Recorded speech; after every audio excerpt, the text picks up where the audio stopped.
الحمد لله الذي خلق السماوات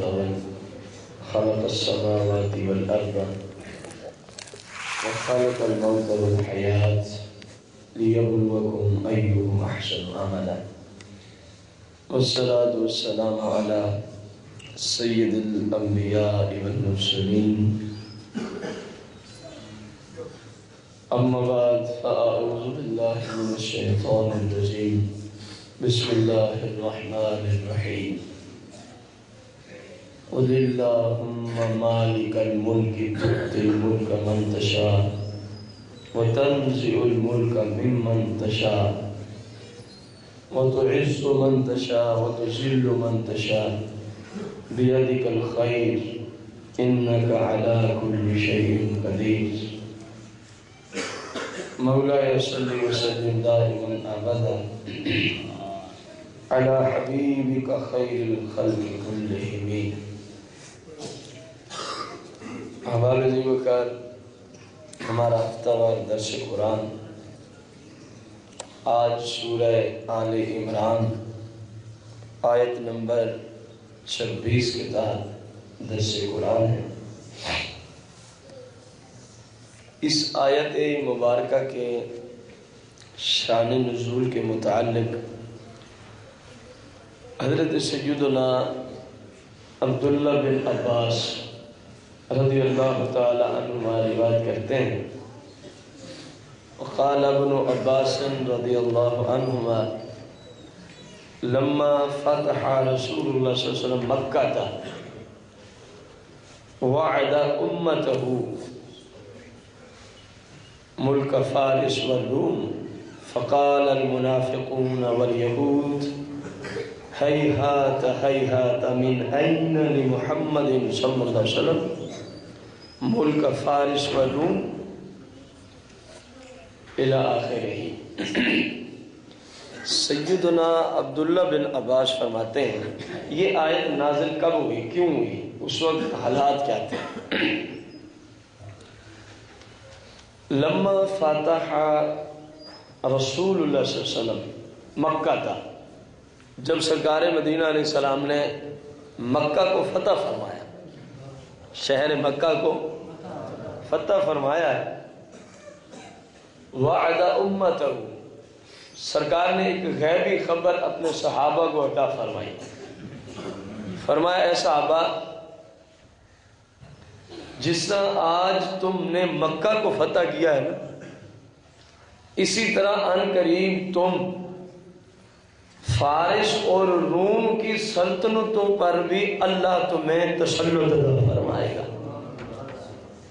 یہ جو اس وقت کی دو سپر پاور طاقتیں شمار ہوتی تھیں، سرکار مدینہ علیہ السلام نے صحابہ کو فرمایا کہ ان قریب یہ بھی تمہارے قبضے میں ہوں گے ملک. جب یہ بات منافقین اور یہودیوں تک پہنچی کہ مکہ فتح ہو گیا اور مسلمانوں کے نبی علیہ السلام نے اپنے غلاموں سے یہ وعدہ فرمایا اور یہ غیبی خبر دی ہے کہ ان قریب اللہ تمہیں فارس اور روم پہ بھی حکومت عطا فرمائے گا، تو پھر وہ کیونکہ دشمن ہوتے ہیں، ان کو تو اتنا ہی بہت بڑی یوں سمجھے کوئی گولی لگی کہ یہ جن کو کل مکہ شریف سے معاذ اللہ نکالا گیا، ظلم و ستم کیے گئے، آج وہ مکے کی ریاست پر، شہر مکہ پر جناب حکمران بن گئے، ان کو تو اتنا ہی کسی صورت میں قبول نہ تھا، کیونکہ دشمن کبھی بھی اپنے دشمن کی عزت کو دیکھ نہیں سکتا، یہ اصول ہوتا ہے. اور یہی وجہ ہے جو مسلمان کسی مسلم سے حسد کرے وہ اس کا دشمن کہلاتا ہے، کیونکہ حسد تب ہی کرے گا جب اس کی کسی نعمت کو برداشت نہیں کر سکے گا. اس کے پاس گاڑی کیوں ہے؟ او بھائی جلنے سے بہتر ہے تو دعا کر دے، مولا تو نے اس کو اپنے رزق اپنے خزانوں سے دیا ہے، مجھے بھی اپنے غیب کے خزانوں سے حلال روزی عطا فرما، اس میں تیرا رب تجھ سے راضی ہوگا. اور جب تو یہ لے گا، یہ کون ہوتا ہے گاڑی پہ چلنے والا؟ ہم ویسے کی ویسے یہ گاڑی پہ چل رہے ہیں، اس کے بعد فلاں چیز ہے فلاں چیز ہے. گویا تو اللہ کی جو اللہ کی تقسیم ہے تو اس پہ راضی نہیں. یہی کہیں گے نا سادہ لفظوں میں. اللہ ہی دینے والا جس کو جو چاہے دے۔ لوگ اس کو عزت سمجھتے ہیں نا کہ گاڑی آ گئی، کوٹھیاں آ گئیں، بینک بیلنس ہو گیا، یہ بڑی عزت کا مالک ہو گیا۔ اسلام تو اس کی عزت نہیں سمجھتا۔ اسلام میں تو پائی پائی کا حساب ہے۔ یہ لوگوں کی لا علمی ہے کہ وہ عزت کا معیار دولت کو سمجھ کے بیٹھ گئے۔ اس سے بڑی بھی کوئی لا علمی ہوگی کہ اللہ کی جناب میں عزت کا معیار دولت کو بنایا جا رہا ہے۔ استغفر اللہ العظیم۔ اس بات سے تو توبہ کرنا مسلمانوں پہ فرض ہے، کیونکہ سرکار علیہ السلام کا فرمان پوری کائنات کی جو دولت ہے، پوری کائنات، اگر اس ساری کائنات کی دولت کی اتنی ویلیو بھی ہوتی اللہ کی بارگاہ میں جتنی کہ اللہ کی بارگاہ میں ایک مچھر کے پر کی ویلیو اور حیثیت ہے۔ پھر سنیں، یہ ان بھائیوں کے لیے عرض کر رہا ہوں جو دولت کی وجہ سے ڈاماڈول ہو جاتے ہیں، یا ان بھائیوں کے لیے جو سمجھتے ہیں دولت ہی اللہ کی محبت کا معیار ہے، جس کو وہ دولت ہے اس کو محبوب ہے۔ پھر تو کافر سب سے بڑے محبوب ہونے چاہیے، کیونکہ جو آپ کے ملک کو چاہیں تو آج ہی خرید لیں، اور اکثر ویسے ہی ان کا ہے۔ یہ جو قرض وغیرہ ان پہ عالمی بینک کے، یہ سب کے سب کفار ہی ہیں، اور کون ہے؟ سرکار کی حدیث کو پھر سماعت فرمایا پوری کائنات جتنی دولت ہے، اس سب کی اللہ کے ہاں ویلیو حیثیت اگر اتنی بھی ہوتی جتنے کہ اللہ کے ہاں ایک مچھر کے پر کی ہے، تو اللہ کبھی بھی اپنے دشمنوں، سرکار نے فرمایا اللہ کبھی بھی اپنے یعنی کفار کو کبھی بھی فرمایا دولت نہ دیتا۔ اللہ کے اس کی ویلیو ہی نہیں، اس لیے ان کو دے۔ اللہ کے ہاں مقام اور رتبے کا ایک ہی معیار ہے کہ اس بندے کی زندگی صبح و شام سرکار کی شریعت کے مطابق گزر رہی ہو۔ اس سے بڑا اللہ کی بارگاہ میں عزت والا کوئی نہیں ہے۔ یہ معیار اللہ کی جناب ہے۔ تو منافقین کو جب سرکار مدینہ علیہ السلام کے غلاموں کو شہر مکہ پر اللہ نے حکومت دی تو منافقین و یہودیوں کو بہت برا لگا، اور ساتھ ساتھ جب سنا کہ سرکار نے یہ بھی فرما دیا ہے آج مکے کے تم حکمران بنے ہو، عن قریب ملک فارس اور روم کے بھی تم حکمران ہو گے، تو اب ان کی بکواس سنیں۔ فقال المنافقون والیہود، منافقین اور یہودیوں نے یہ کہنا شروع کیا، ہیہات ہیہات، کہ کتنی دور کی بات ہے، کتنی دور کی بات، یہ کیسے ممکن ہو سکتا ہے، یہ کبھی ہو ہی نہیں سکتا۔ ہیہات ہیہات من این لمحمد صلی اللہ علیہ وسلم، کہنے لگے کہ محمد صلی اللہ علیہ وسلم کے لیے فارس اور روم کی حکومت آ جائے، کہہ رہے یہ کسی صورت میں نہیں ہو سکتا، یہ کسی صورت میں نہیں ہو سکتا۔ کیوں؟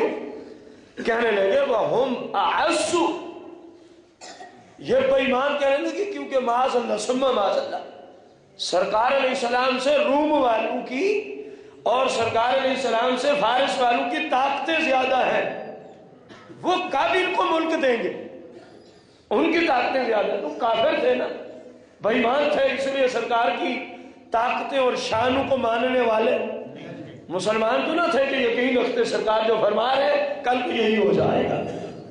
اور پورے ورلڈ نے دیکھا جو ادھر غیبی خبر دی وہ ہو کے رہی، وہ ہو کے سرکار کے غلاموں کے ہاتھوں فارس بھی روم بھی ساری سلطنتیں پاش پاش ہو گئی، اور سرکار کے غلاموں نے اسلامی پرچم لہرا دیا، اسلامی پرچم لہرا دیا۔ یہ تو بعد کے حکمرانوں کی غفلت کی وجہ سے، ان کی عیاشی کی وجہ سے آج یہ سارے یورپ کے علاقے جو ہیں یہ کفار اور انگریز کے پاس ہیں، ورنہ یہ سب کے سب انگریز کے پاس اس وقت جتنے یہ یورپ کا علاقہ ہے سب کے سب پر آباد کرنا اور اس طرف اسلامی پرچم لہرانا یہ اسلامی حکمرانوں کا کام تھا۔